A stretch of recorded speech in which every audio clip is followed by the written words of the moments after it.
Good evening. I'd like to bring our meeting to order.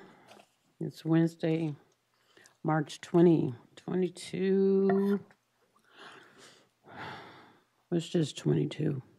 2023 is the year. And it's our special school board meeting, and it's 5:30. The school board would like to take this moment to respectfully acknowledge we are residing on the traditional land of the Dene people. Our mission is to provide an excellent, equitable education and a safe, supportive environment so all students will succeed and contribute to a diverse and changing society. Ms. Richardson, would you please call the roll? Mrs. Burnett, Here. Mrs. Matheson, Present. Mrs. Smith is via Zoom en route, Here. No, here. Way to go. Mrs. Hardy, Here. Miss Marati, Here. Mr. Dorn, Here. excuse me, Mrs. Sanderson. I'm here. Thank you. The board has a quorum. Thank you.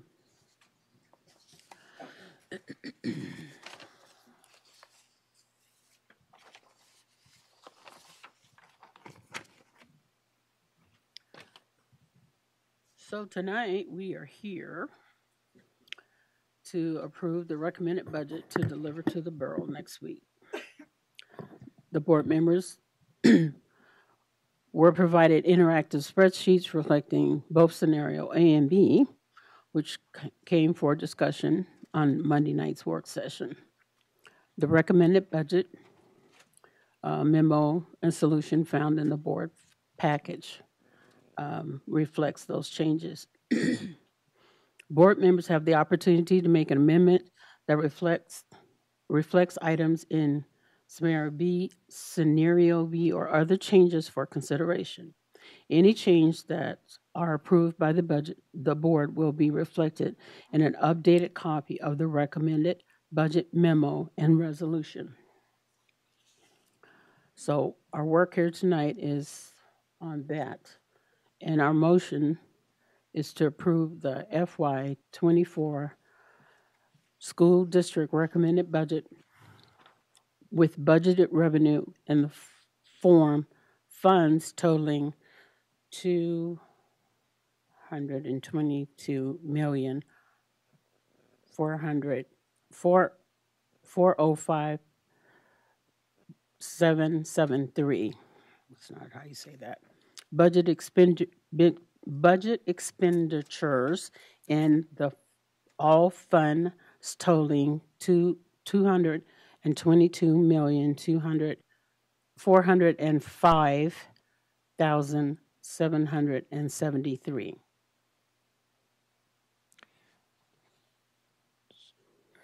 Go ahead with the motion. Mm-hmm. Okay. Move to approve the FY24 school district recommended budget with budgeted revenue in all funds totaling $222,405,773 and budgeted expenditures in all funds totaling $222,405,773. Second. Okay, it's been moved and seconded. Any discussion at this point in time? Oh, public testimony. Okay, public testimony. Seeing none, you can stay put, Mr. DeGraw. No one's here to testify, so we'll take that as closed testimony, and we'll just turn this over to Mr. DeGraw to start our works.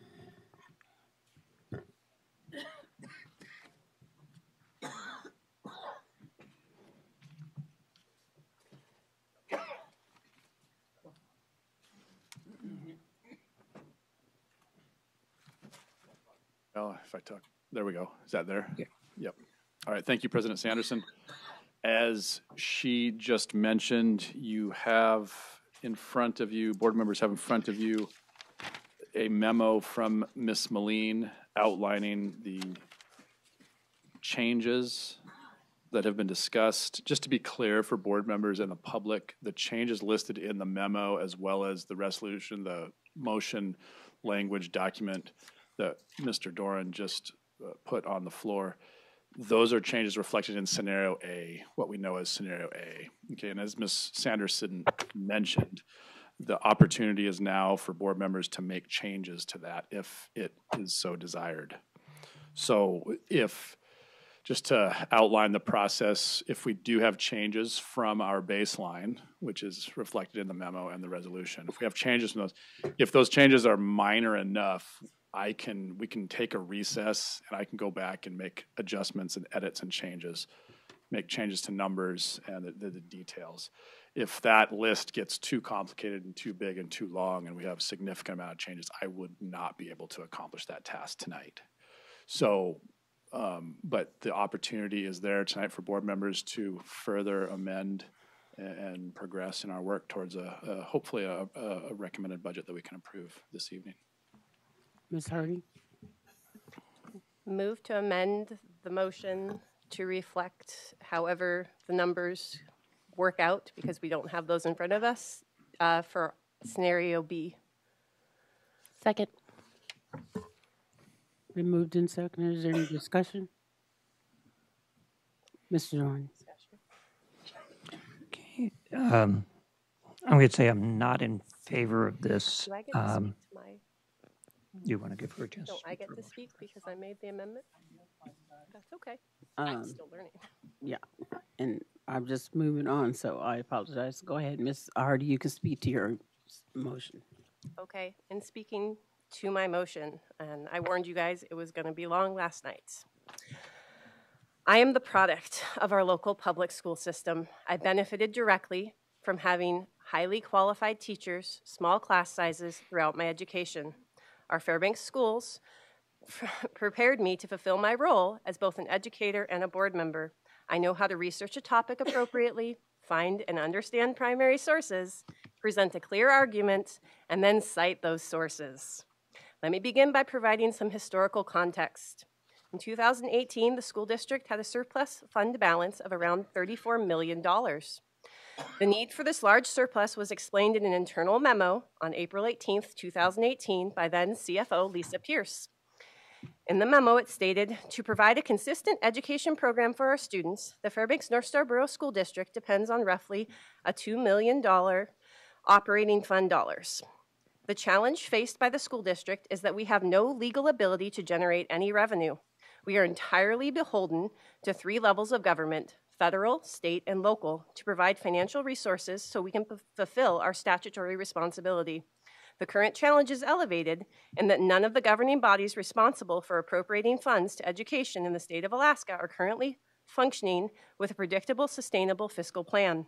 The district has no ability to control the level of funding that comes our way. The one stabilizing factor that the district does control is its fund balance. With that in mind, the district has made a concerted effort to establish stabilizing resources through which to provide a gradual scale back of programs and staff through a fund balance. The memo was created in response to a lapse ordinance amendment proposed by then Borough Mayor Carl Castle. On April 26th of 2018, Borough Attorney Jill Dolan created a memorandum that stated, boroughs are charged with establishing, maintaining, and operating a system of public schools on an area-wide basis. School districts and organized boroughs do not have independent taxing powers. Instead, that power to raise revenue for the school district is vested in the Assembly. The discussed during the Constitutional Convention, education must therefore compete with the other necessary services for borough tax dollars. The delegates to the convention were trying to avoid overlapping independent taxing jurisdictions and were concerned that if this structure was not adopted, each separate borough function could justify an independent tax levy. The delegates determined that the Assembly would be able to distribute the funds as equitably as possible among the borough's many functions, avoiding a structure where one overzealous board or commission could overburden the municipal tax base. As such, education is integrated as one of the functions of a borough. And in addition to providing funding, the borough also incurs the liabilities of the school district. Near the end of that same memo, it stated, the legal entity with authority to bond and borrow funds owns and has responsibility for all the school district's facilities. The Assembly has the fiscal responsibility for the district and the school board has the educational policy responsibility. The Assembly thus decides how to allocate limited resources and account for anticipated losses. As a direct result of these two memos, there was a joint session of our Borough Assembly and the school board held here on November 5th, 2018. This session was shortly after a municipal election, and as a result of this election, the borough had a new mayor as well as new assembly and school board members. Many of those people who participated in that meeting are still serving in Fairbanks in those roles today, including Mayor Ward, Mr. Lejeski, Mr. Doran, Ms. Marotti, and now President Sanderson. Mr. DeGraw had also now taken over the role of COO. It was very interesting to listen to the whole 3-hour session last night. During the meeting, the need for more collaboration between the Assembly and the school board was emphasized. Leaders from both bodies echoed how important it was to provide an excellent and equitable education for our borough's students. At that time, the district had a large fund balance, and the borough had millions of dollars in deferred maintenance and a budget shortfall on the horizon. After hard work on the part of both the board and the Assembly over many months, a compromise ordinance was decided upon. The school district agreed to enter into a memorandum of agreement requiring it to transfer $7,408,373 from its fund balance to the maintenance reserve by January 1st of 2019. This money was to be used to complete roof replacements on Ben Eielson and Wood River. Additionally, the school district's fund balance would be capped based on a formula that equates to about $20 million, with overages being directed to the school district's maintenance reserve fund. The compromise was a joint step of trust for both elected bodies. Without a fund balance, the school district would become more susceptible to the whims of a fickle political funding system.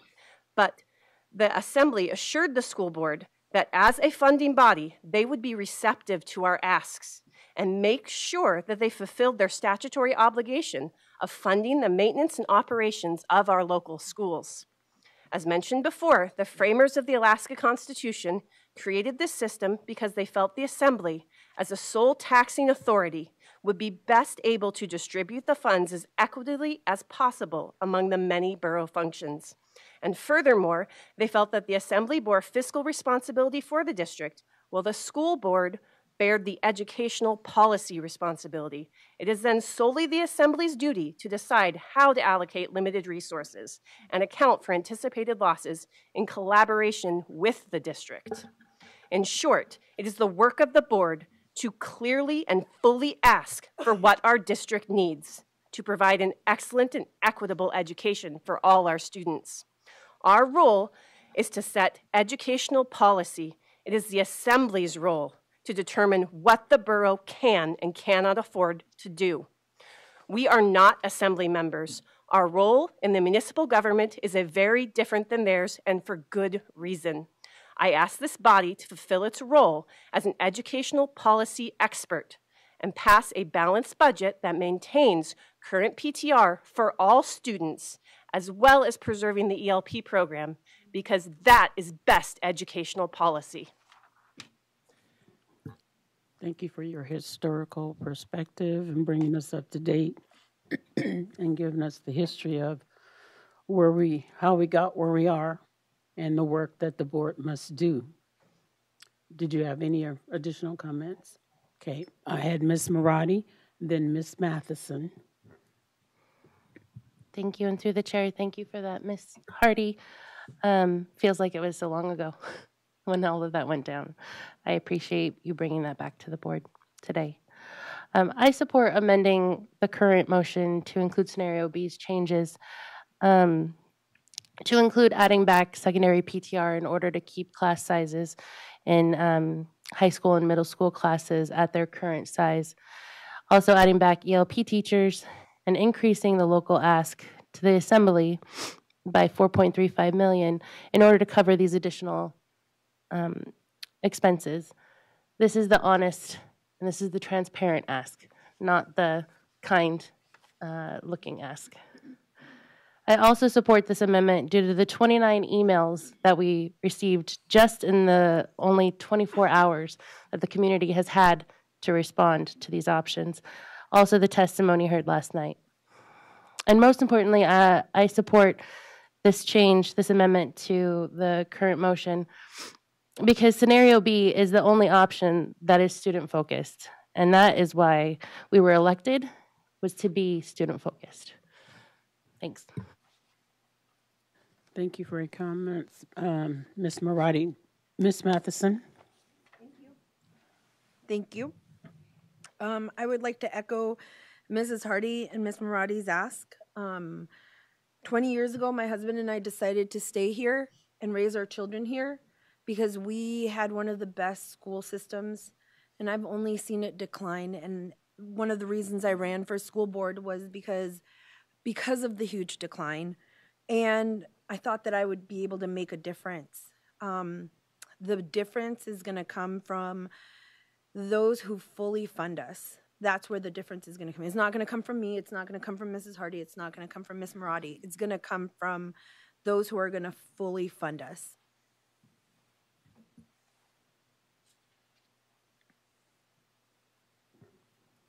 Hitting my computer key. I don't think that'll turn my mic on. Ms. Barnett? Through the chair, thank you, Ms. Hardy.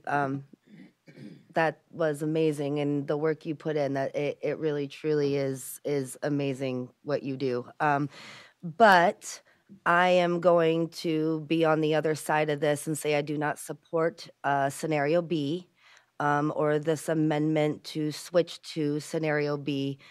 We need a healthy balance between state and local funding, and honestly, right now the state is kind of trying to minimize their responsibility, and they are shoving it onto local taxpayers. And while we may not be borough assembly members, we do need to be good stewards and good neighbors. And I appreciate the emails we got today, and I appreciate all the information and all the opinions of our community members. But I also had good conversations with other community members who do not feel that we should be putting this responsibility into their tax money. And I just, in good faith to our neighbors, I will support a 6.5 million ask. I will support an amendment to scenario A. We could figure something out there. I think we need to be patient. We need to see what the state does. We know we're going to get a revenue boost. Lon just emailed us not too long ago. While I understand with Lon's email that it has come down, we will still see movement. And I think that we need to be patient and see what that does. Submit an honest scenario here with scenario A. And then, like last night, April or Mrs. Smith had said, let's bring the borough in, let's talk with them, let's sit down with them, and let's show them exactly where we are. We can show them scenario B. We can show them, look, this is what we truly, really need. Are there any new comments? Mr. Doran, and then I'll go to Ms. Matheson. Thank you. You know, what's really exciting to me is how passionate we all are. We know we need more money. There's no question about that, and we're very united with that. As you read through part of that history and the summary of those meetings, I remember those very clearly, and I've been mindful, particularly of a comment that Mr. Lujewski mentioned, who was now presiding officer at that time. He was an assembly member. But he said that, and emphasized and had a lot of agreement, that the assembly is kind of like our bank account, and that if we need to come back, come back. So I think that's a very, very important context, which also leads me to feel very strongly that this is a very, very appropriate time for us to ask for more money than is in the mayor's budget and higher than our original target. And I was trying to think back over the years, if I could remember any board that went to the borough and said, give us more, in the sense of over, if you want, sort of our normal ask. or what we originally put in the proposed budget, and then by the time of recommended budget. And honestly, I can't remember what. I'm not saying that they didn't. Have we asked for more money at different years? Yes, but primarily it has been the offsets from the state, which is status quo funding, but that was shifted to the borough. But I think time is really ripe for us to ask for more, and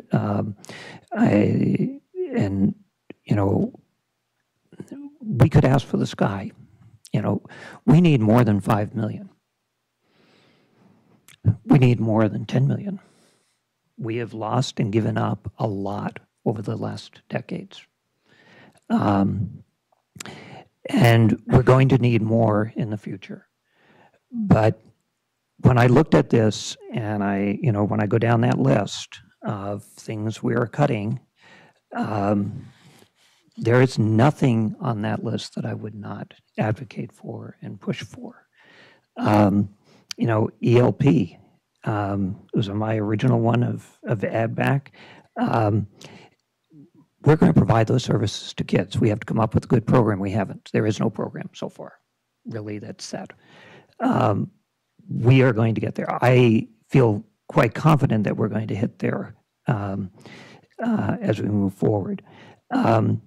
PTR is adamant. I've experienced it. You put one more kid in a classroom, it's a big difference. We as a community have actually built our schools on the basis of 25 students in a classroom. All our new schools, the renovation at West, the community was faced with a question. Should we build a 2,000 student school or a 1,250? The community spoke loudly for the smaller school. That's what we want in our communities. The stations and the science labs are made for 25 students. Denali and Nordell, the two newest elementary schools, are designed for 25 students per classroom. And I know personally, when you put one or two more above that 25 in those classrooms at Denali, there is not room. There are no cubbies. There are no hooks. The design of the room doesn't leave much for expansion. And so physically, we have been there for smaller groups.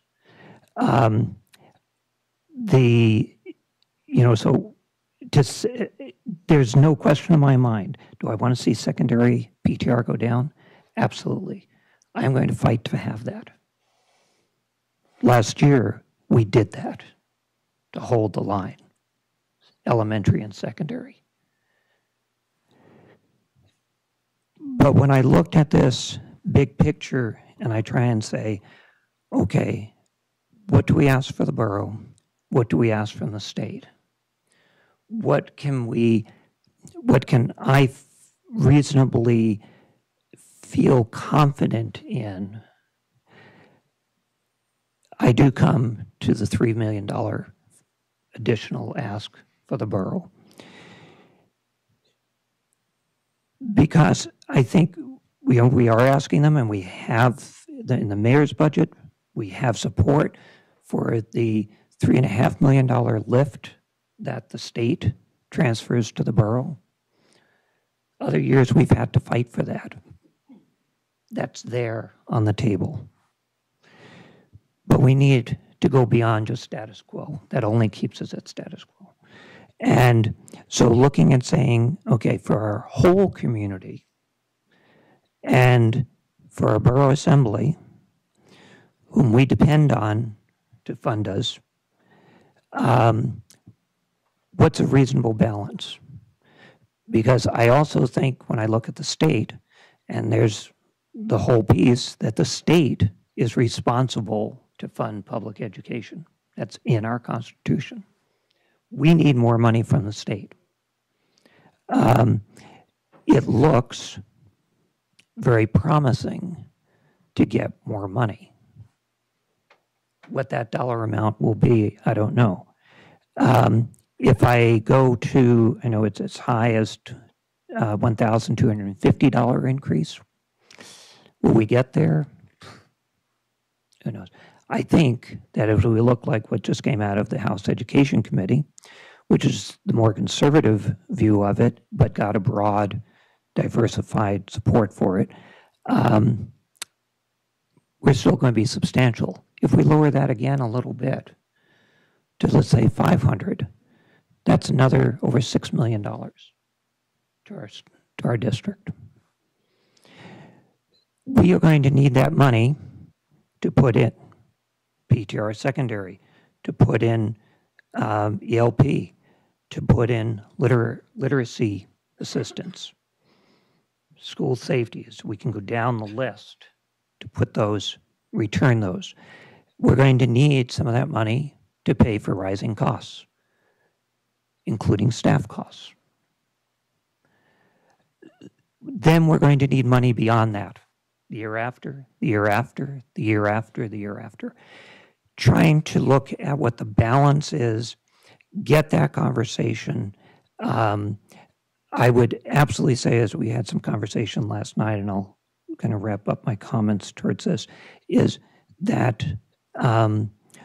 we still need to go to the borough and say, we need more. Think about investing in our education. But come along, here's a step. This is the minimum, in a sense, we need to have. Give us more. We still need to partner with the state and partner with the borough to get the state to give us money, to put money into education. And so I'm balancing those things out. As I said, what I was very heartened by in the testimony that we got today and that we've gotten during the last couple of months, where people also said, ask the borough for more money. There seems to be really good support to say, ask for more. My caution on asking beyond what I think we can reasonably expect to get is we won't know until mid-May. We have commitments to staff. I am very, very concerned. We have already lost staff members who have taken jobs elsewhere outside of the district because their positions have been on this cut list. Even though those positions go back, they've made plans for their family. We can't afford to be losing people. But at the same time, I am concerned about getting into May, some of our contractual obligations that we have to give notifications to people. And I've gone through that many times and told people, yeah, hang in there. You'll have a position. You may even have the one you really want. People I have to tell, I'd love to have you in first grade. I may not know until August. If you can hang in with me, is that a good way to treat people? No. But there's a balance piece, and for me, I came down for balance. And I do really think that we can get the $3 million. I think we can make a strong case for our borough to invest more above that. But I think in terms of our planning, people's planning, I wish the scenario was different, but I think in the big picture, and hopefully the legislature will act sooner rather than later. Ms. Matheson, was there anything new that you wanted to state on this? Yeah. Go ahead. Thank you. So by asking for option B, and honestly, I think that we should ask for the whole thing to be fully funded. It doesn't guarantee that the borough is going to give us all the money, first of all. And they can also deny our ask completely and give us zero, you know. And I'm going to reiterate something that we live by in my home is that if we do not ask, do not expect it. Because I can't read your mind. I'm not going to give you what you don't ask for. So I feel strongly that we should be asking for the full amount to restore everything and let them nickel and dime us. Ms. Marati, then Ms. Hardy. Last year, the assembly, after they came back with their budget, several assembly members asked me, why didn't you tell us everything that you needed? Why? I think it had to do with the ESSA days. And they were upset, understandably, because we were not clear or honest with them about what we actually needed. And so I'm very confused as to why we would say, I've heard several board members now say that we will say what we actually need, but in writing, we're going to put $3 million. I don't understand why we would not put the number that we're saying. It's two very different numbers, and we're going to, and so the board members are saying we're going to say one number and give them another. So I just feel like that's confusing, it's dishonest, and I don't understand why we would do that. Ms. Hardy.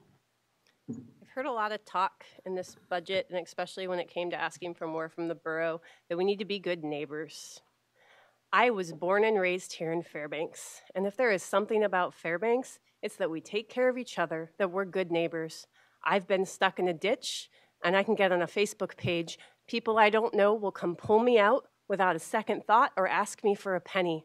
I called my neighbor to make it to this meeting tonight because my husband and I miscommunicated and I didn't have childcare.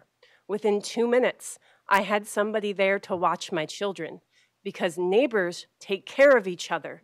It's not just about respecting and having good fences. Good fences don't make good neighbors in Fairbanks. You can't survive in this climate without being a Fairbanks neighbor, which is showing up, knocking on doors, giving people not just what to get by, but what they really need. We take care of each other in this town.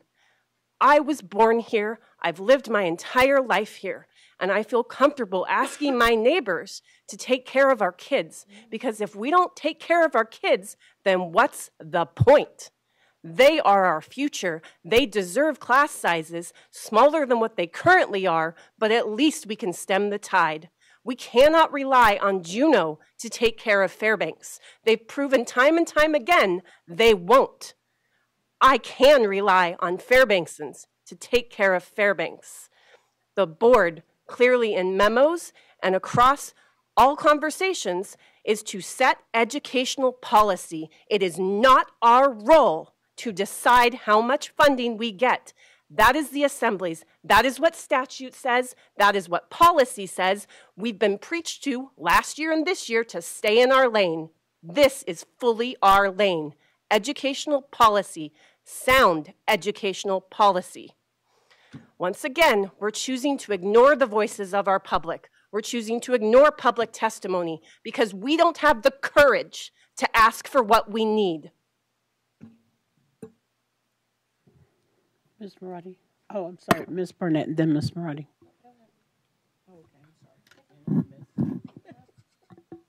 I'd like to ask that the board please refrain from yelling and getting too out of hand with this conversation.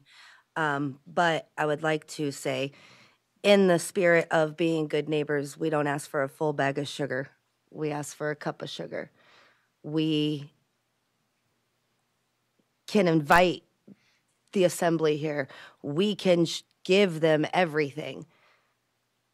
Being a good neighbor does not mean we go after $9 million, $15 million. It means we go to them and say, this is what we need, and this is what we can work with, but this is better, but we don't put that on paper. Mr. Dorn, then I'll put myself in the queue. Thank you. To, in part, answer one of the questions that, through the chair, that Ms. Marati asked about why I would say $3 million instead of $5.5 million. Okay. Oh, I'm sorry.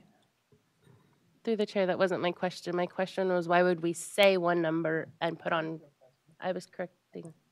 Okay, thank you. So then I'll just simply say why I would go 3 million over the 2.5 is because I'm looking at two pots of money, the borough and the state. And I'm balancing those out in terms of to get the borough and the state to contribute. The borough has received a reimbursement for school bonds, which we've all paid for out of our property taxes, so that's there in their coffers. The piece that I see in terms of our responsibility, and I like the push. I appreciate the push because it's important, the challenge. You know, what is it that we do as a board? Just in terms of drawing upon my experiences, it's the balancing piece of those, the fact that we could go to the assembly. Last year, they gave us some extra money. The year before, they gave us some extra money. They know we need money. They know we need more. We're cutting. That's not something that hasn't been known to the Borough Assembly for years. They know that. We decide the specifics. We go in and I go back, I referenced it the other night, that yes, it was years ago when 3 minutes to midnight, literally, the Assembly gave the school $1 million for elementary reading. We hadn't asked for it, but they knew it was a need. Actually, those of us who were there that night and testifying that night were asked as an elementary principal, would you use this? What do you think for primary reading? I was able to testify it. That was something they knew and they responded to. I think that same spirit is very much there. We've seen it the last couple of years with the Assembly giving us more money beyond that request. And really, it's been good. Credit to the Assembly, too. We've had relatively few years when the minimum was below what we've said we kind of absolutely needed. And we had to fight up from a real deficit. So I'm confident there's good support. But I'm just trying to balance that whole piece for our community. Yes, I am ready to pay more taxes. There are some people in our community who do struggle with that. That shouldn't stop us from putting out our needs for kids. If we don't get more money, our schools are going to continue to provide less and less for kids. I'm just balancing the two pots after the state to make sure they fund us. They give us more. And if our community comes and gives their piece, then we are working all together. And we've also got to be able to work towards the long-term solution for this. We're not here this way every year. Mrs. Smith, go ahead, and I will take the. Thank you, Ms. Sanderson. I just wanted to call the question. I think that we have heard all of this conversation and we have a vote to take, and I'd like to just take it. Do we second? Second. Thank you. Question's been called for. Ms. Richardson, would you please call for the vote?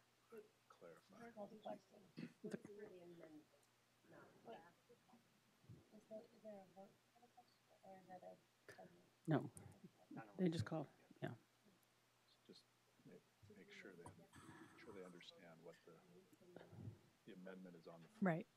So, yes vote is you're voting. So you can hear the instructions, guys. Go ahead, Mrs. Richardson. Sorry. A yes vote means you're voting for scenario B. Okay. Ms. Marati? Yes. Mr. Doran? No. Mrs. Burnett, No. Mrs. Matheson, Yes. Mrs. Smith, No. Mrs. Hardy, Yes. Mrs. Sanderson. No. Motion failed. Okay. So,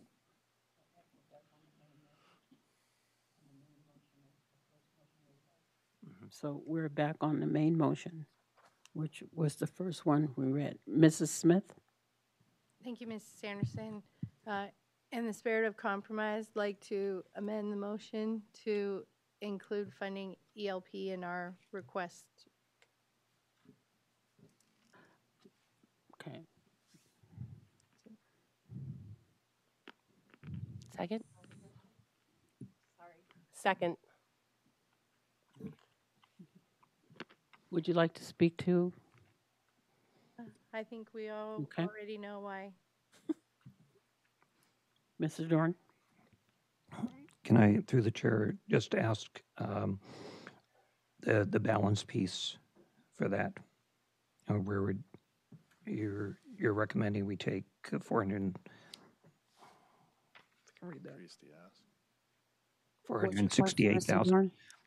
So if we add back in 468,000, that leaves us with a deficit of 468,000. So my question is balancing that out. Yes, Mr. Doran, we just increase the ask The ask from the borough. for the ELP. Yep. Okay. So could I it would suggest basically be process? Clarifying question, Mr. Dorn? Yeah. Whether it process-wise, okay, we will need then, just process, my understanding, if this amendment passes, we would need to come back and make another amendment to the revenue side. Or we combine it all at once? Go ahead, Mrs. Smith. I'd like to amend the motion to move to include ELP and increase the ask to the borough to reflect that increase. Second. It's been moved and seconded. Okay, so any further discussion? Okay. So just, if I might, clarification. Okay, so What's your our clarification, Mr. Dorn? our vote will be on the amendment to the amendment at this time, which will be to add 468,000 to the borough request. Is that correct? Yes. You have a clarification for us, Mr. DeGraw? So just to confirm, it's an amendment to the amendment? Okay. Mrs. Smith? My only question, yeah, is there a, I mean, I really just find it a clarification of the language of Yep, the that's motion all. that I made. Yep. So I mean, I guess I just misspoke because what I was trying to say was that I would move to add ELP, meaning that that would reflect an addition to the ask to the borough. So I really just misspoke and was clarifying what I was saying. I don't really find it to be an amendment. Can we be, so it would just be one vote on the motion. Okay. Is there Unless you want to take two, Mr. Doran, and then we can. No, and is there one clear? Spend 8 more seconds doing that. No, the amendment was, oh, I'm sorry. Go ahead, Mr. Dorn. Okay. I'm not trying to nickel and dime it, but we had a motion on the table that was fully made, seconded. Then there's an addition to that. And so just procedurally, the cleanest is to amend the amendment and then deal with the amendment. No, not once it's on there. No. Okay, so we are going to clean up our amendment, and we're going to vote this down, and then we're going to, yes, we still have to vote twice. We can't avoid it apparently. So Okay, 3 times. So right now, the motion on the floor is,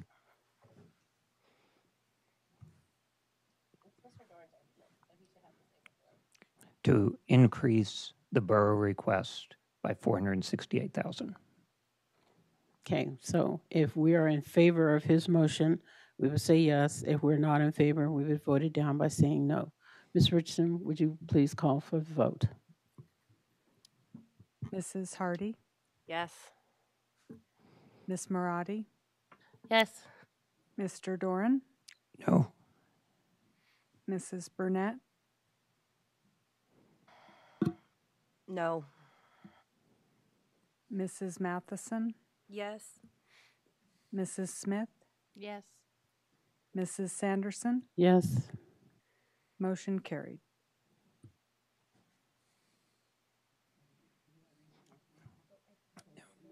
On is to the motion, the amendment of the amendment. The next is the amendment as amended. The amendment as amended is what? Mrs. Smith is, To move to add ELP and increase the revenue from the borough to match that ask.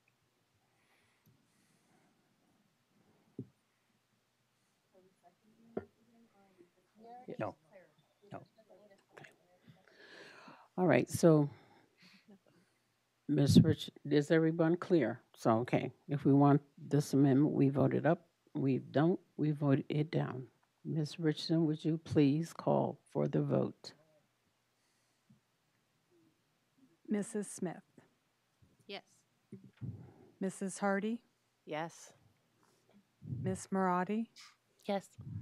Mr. Doran, No. Mrs. Burnett, Yes.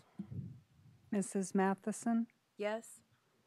Mrs. Sanderson. Yes. Motion carried. So now we're back. The next is back to the main motion, and the main motion is, So, if I may, go ahead, Mr. DeGraw. here you'll want to provide me a couple of minutes here to Yes, update sir. some numbers so that that main motion as amended can be restated Okay. for the board. So, do you need a recess or Eddie's? Let's call it 10 minutes for now. Was there any other amendments? Yeah, that's a great question. Okay, thank you.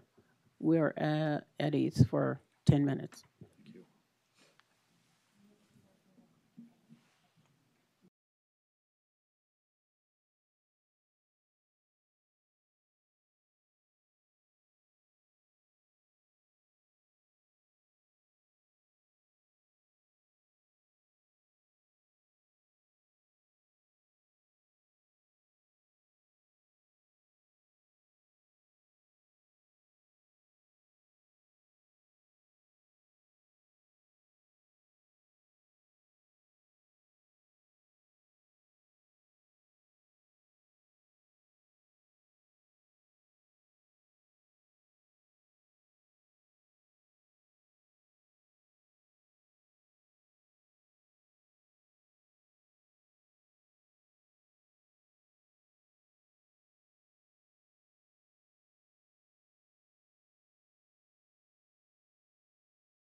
I'm not going to give you no more time, Tim.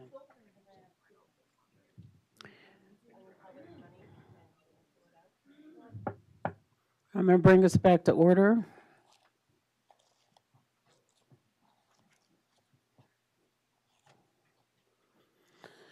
Thank you, Mr. DeGraw, for the adjustment. And I think we have a comment by Ms. Marati. Thank you. I just want to first thank Ms. Hardy for being passionate about our school district and not yelling, and for changing your flights that you booked long before these meetings were provided to the board members so you could be here tonight. I want to reiterate that I do not support the motion as amended. I do appreciate Mrs. Smith's amendment to add back the extended learning program teachers. They're vital. They're part of our SPED program. And I know that that will bring a significant enrichment to our quality education. However, I still don't support the motion as amended because it does not include secondary PTR. And therefore, I don't think this is a student-focused option. And I don't think it's an honest ask to our borough. I hope that we can provide verbally to the borough what the real ask is, and I hope that they can understand and appreciate why the board is choosing not to give them the honest number. Mr. Dorn, you had a comment, or is it a question? Comment. Thank you. I'm going to vote in support of the motion as amended. Very cognizant of the fact that we still have needs, and certainly at the top of that list is secondary PTR. I'm also confident enough that we will receive enough support locally that we can move forward, and between that and the state, I feel reasonably confident that what we have put back in tonight into our recommended budget will be able to stay, whether that is supported by the borough or the state. Because I think that's important sense of stability for staff that see a recommended budget go through with some of those positions reinstated. I feel that we can meet that need. And I would hope that we can offer them some confidence between borough and state funding, and that indeed we will be able to put more back in and support our educators across the board who provide those services to the kids. So I will just end with saying thank you to everybody on the board and the different viewpoints, people who have texted us, emailed us, called us, come and testified in front of us for the last several months. This is an accumulation of all of that input and consideration. And it's helped to inform me, make me think in different ways. And I'm pleased with what we've come to responsibly and reasonably. So thanks to all of you for being part of that. Mr. DeGraw. Yeah, thank you for that comment, Mr. Doran. And just to respond to the staff certainty issue, as unprecedented as the financial challenges are that we currently face, I would say equally as unprecedented are the district efforts to provide security to our staff. And in coordination with the Human Resources Department, we are taking liberties, I would say, with reasonable expectations of what we can see in the future. We are taking liberties, however, that we've never taken in the past. I can assure you of that, to provide staff stability and security and as much as we can. But without getting into details, I just want to assure the board and the public that we are taking unprecedented steps to provide that stability as much as we possibly can because we value them and they're important. And I get when your situation's uncertain, that leads to decisions to go elsewhere, and we can't afford to lose the good staff that we have. So just want the public to know that we're taking unprecedented steps. Mrs. Smith?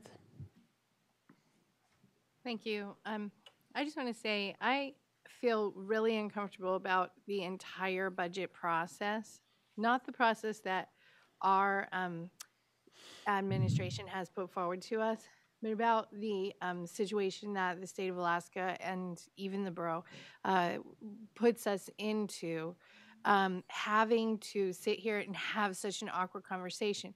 Because when you put forward this, I want to keep this because it's really important. It makes a parallel statement that the thing that you didn't ask to keep is not that important.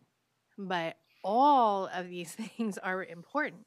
And so it's just so awkward to even come to the table with, like, here are the things that I want to keep and here are the things that I'm willing to let go, because it implies that the things that you're willing to let go are you're willing to let them go, but we're really not willing to let any of those things go.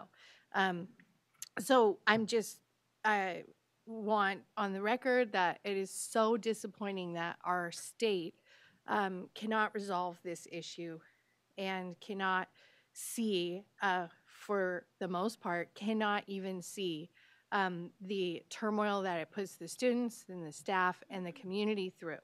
And that I as much as we did petition people at the state level for funds, we also really tried to help them to understand, which almost everyone that we talked to has never had that explained to them before, that all of the turmoil that we go through and all of the process that we're doing right now has never been explained to them, and they don't understand. And several legislators asked us, okay, so we know that you want money. Everyone's already been here for a month asking us for money. Is there anything else? Like, is there anything else? And the anything else that me and Mrs. Sanderson really put to them was this. Just somehow to solve this problem and to, you know, there's many ideas, separately fund education, you know, separately from the general budget that they do. You know, there's just so many ideas, but there are many smart, responsible, respectful legislators. And I would just really like to see this taken up by the public to the legislature and all of our staff, because it's not the school board or the administration that is putting us through this dramatic process that then might be funded and all the stress and everything for naught. It is the state and the state policies that are doing it to us. This board does not want to cut any programs. We don't want to cut any staff. And we don't want to go through this process like ever again or ever in the past or ever again. And this really needs fixed. And the public really should beat down the door of the state to fix this problem, because it is humiliating to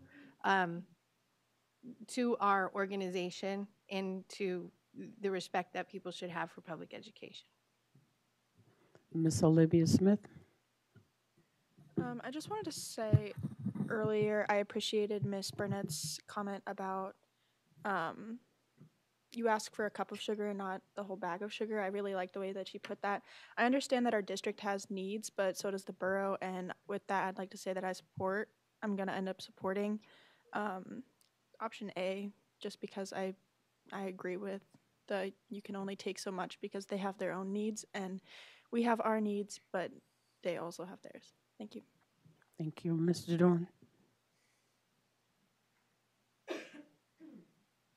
Brandy, I'm so sorry. I want to start first by thanking Mrs. Smith for proposing a compromise amendment, and also your willingness to always actively listen. I definitely was sitting there one time and you apologized to me. So this is my turn to apologize to you, because you are so different than what I thought you were. And it is frustrating to be on this board and to sometimes feel that no matter what you say, people don't listen.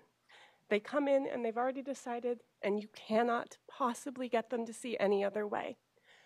But Ms. Smith, you have proven time and time again that you will actively listen, and I really appreciate that about you. I would also like to say, as far as the cup of sugar analogy, I agree. I am not a greedy person, and I don't think that B is a greedy ask.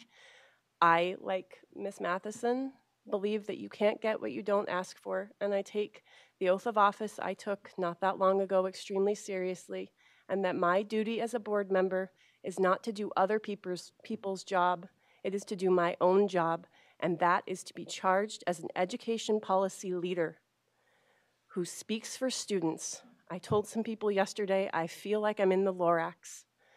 I am the Lorax. I speak for the students. We've had educators, we've had students, we've had community members all say, protect our PTR, and we're not listening.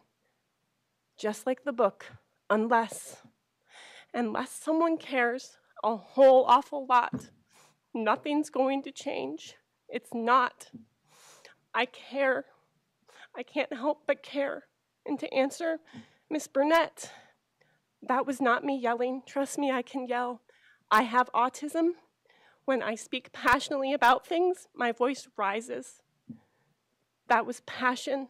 That was not yelling, and I'm sorry if it came across that way, but I will never apologize for my passion for students, for knowing what it's like to be in a classroom and have to find one more desk, because I experienced that at Hunter. My Facebook page memorializes it for me every year.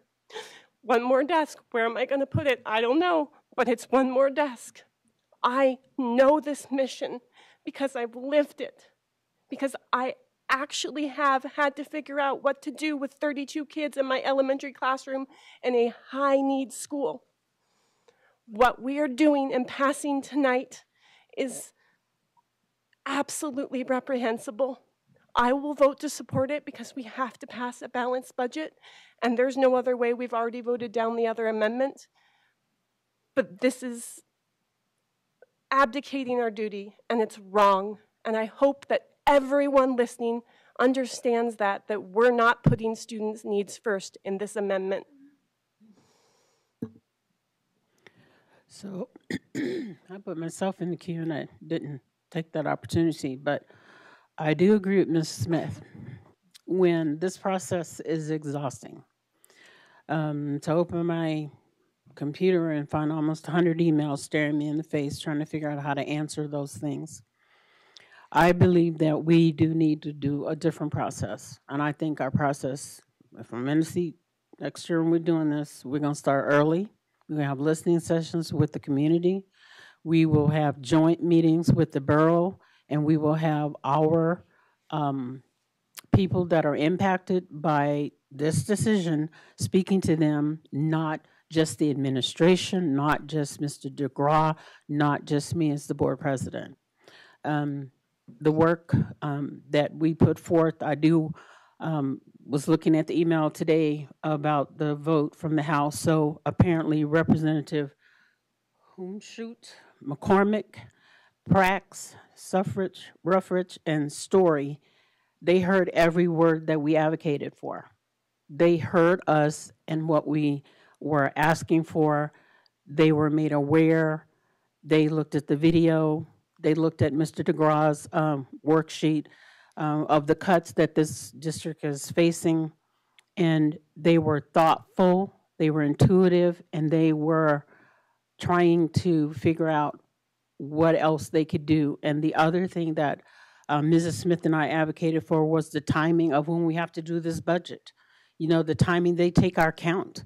Why not take the count at the end of the year when we know exactly how many students we educated, how many went through our system? So there are some things that they need to look at differently.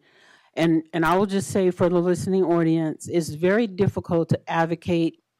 Well, it's not difficult because I'm going to do it because that's the person I am. When we have other voices that are screaming out the total opposite message.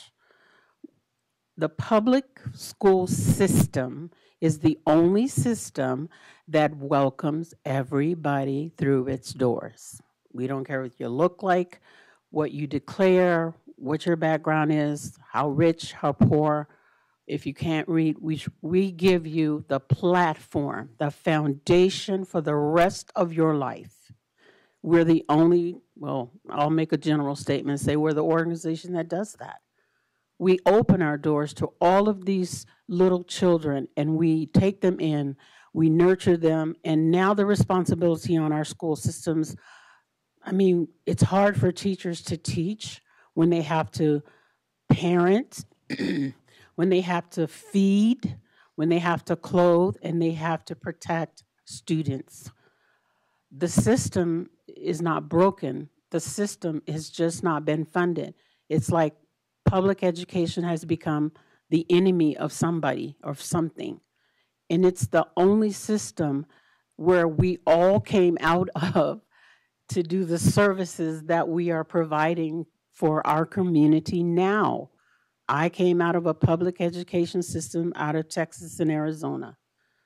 And there's not a better system. Yes, there's some things that we do and entertain that we need to change or look at or tweak. But when you nurture, house, protect, educate, and then give students a foundation for the rest of their entire life, what other organization is doing that? And we have students who graduate, they're going on to do wonderful, powerful, life-changing things. I'm proud to be part of that work.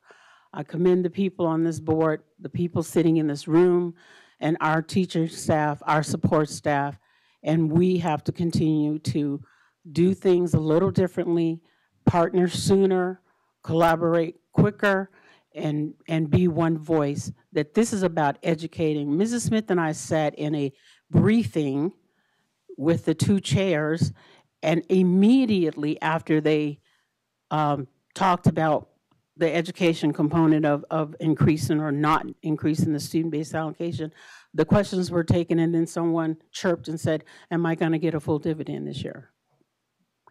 I was just like, that person didn't hear anything about the education system. We are feeding, housing practically across our state, and we are nurturing the next generation of leaders, scientists, teachers, doctors. And yes, this process needs to be corrected. So we will continue to advocate from different platforms. I want to thank Ms. Hervey, Mr. Duvall, for the video because it's powerful and it's out there now for not just our community to see. It's being shared all across the nation in telling our story. When we have a district the size of New Jersey, did you say New Jersey? So that's huge. So tonight our work is, we will make this recommendation, the administration and the directors will do their work, and then when we present our budget to the borough, there might be some additional asking, and we will make the case. I'm just not going to ask for what we're asking for, but I want to make the case. But this is the work we have to do tonight, right now, so that this budget can be moved forward. And I thank everybody for their commitment to the work that we have to do. So we'll be working together to find different solutions and avenues of how we do this work. With that, we need to vote. Yes. Go ahead.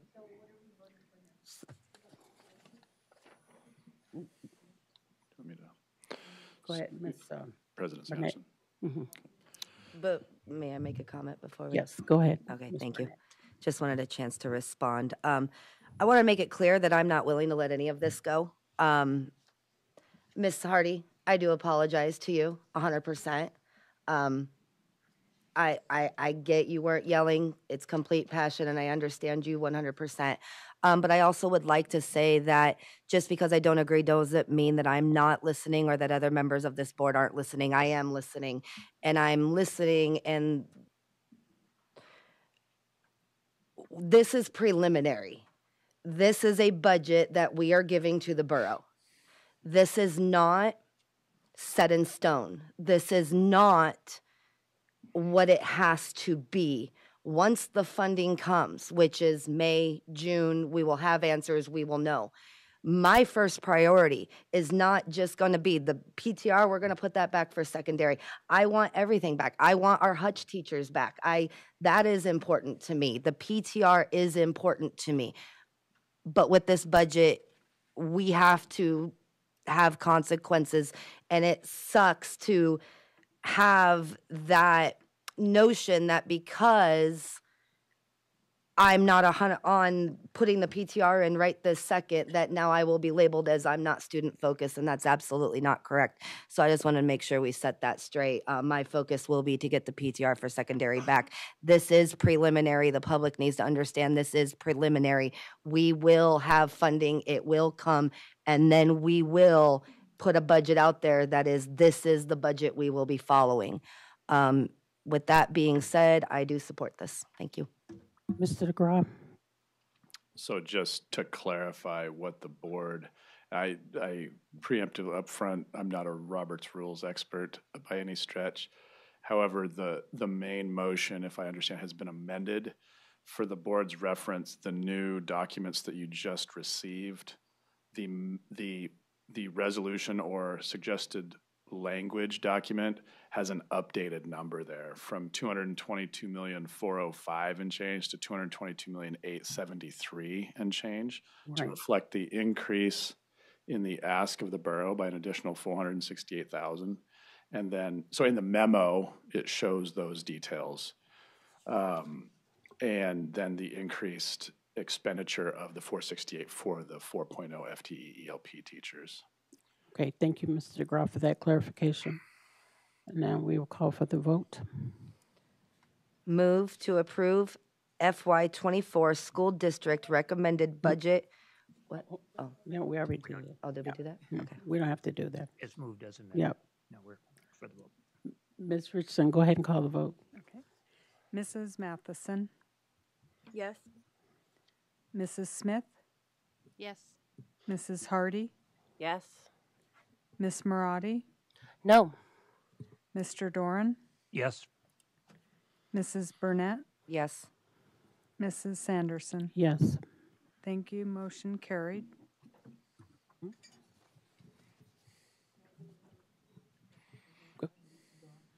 Okay. If we're ready, when we're ready for comments, I just have a general comment. Go ahead, Mr. Doran. Thank you. Again, I'll just say thank you to everybody for participating in this from the public as well as here, and note that how nice it is to see the admin, executive directors, and program people last night and here. I can tell you as a board member, it's great to see out there. I know it's a long day, but appreciate that dedication to our students. And just keeping in mind that the borough only gets to approve the dollar amount. They do not get to say anything about any line items. They only approve the dollar amount. And we're going to need public advocacy. We're going to need the public to go to the borough. We're going to need the public to go to the state legislature. And it's very encouraging that last night, as we know, Mr. McGraw had to drop off the line to give testimony on HB 65, the BSA increase, in order to come back here and work with us on budget. But there were almost 5 hours of testimony and 170 pages of written testimony. We've already noted that several of us had sent in, but that's a tremendous amount of support that's building and representative of across the state. But we need to keep that going. And as we've been impressed at the quick response that the community who's been watching this for 2 months, but just in the last couple of days, as we made little adjustments here and there, that they spoke up, voice supports for things, that we need that voice. And I want to thank President Sanderson for, in a lot of the responses to budget emails, sending advocacy talking points and our legislative priorities and such, and helping people to know who to contact. The last thing I really want to say is that we need to also be thinking about the next set of ideas. Where do we go from here? And when we do get through this year's budget, what do we want for the future? And I guess ties in with Ms. Sanderson's comments about early work. What do we restore? What are the innovations that we want to see for our students? Times change, student needs change. Their their capabilities change. And I will end with saying I had a chance to stop at the North Star College room at the university today. I was out walking, enjoying the sun, and I popped in and, just a student who happened to be in there and working on some stuff and talking to the staff there a little bit. Those things that we look for opportunities for kids and where they're going to go. And as it's been noted, we've got great graduates. And the ones that I'll highlight tonight are those students who are in elective office graduates from Fairbanks, some at this table, but in the legislature, who are graduates of public schools, and a number of them graduates of our schools here in Fairbanks. It does say something about what we do educationally, and especially if we're given that opportunity to do that. So with that, thank you very much. Are there any additional comments? Ms. Matheson, then Ms. Harding. Thank you. I am urging the public to reach out to your state legislators. The easiest way would be to email them. And their email is sen.theirfirstname.theirlastname@akledge.gov or rep.theirfirstname.theirlastname@akledge.gov. I'm encouraging all parents to participate in your child's education and advocate for them. Advocate for the shortfall that we have. Public advocacy is so needed, not only because of what we're going through today, but because our children get to choose our nursing home. I want to be in a nice nursing home. So I would like to treat them with as much respect, and their education is so important. And it's however a parent decides to educate them. I've decided to educate my children in the borough. I've decided to educate them at our schools. So I want it to be fully funded. The same way that everyone's school outside of our district is funded.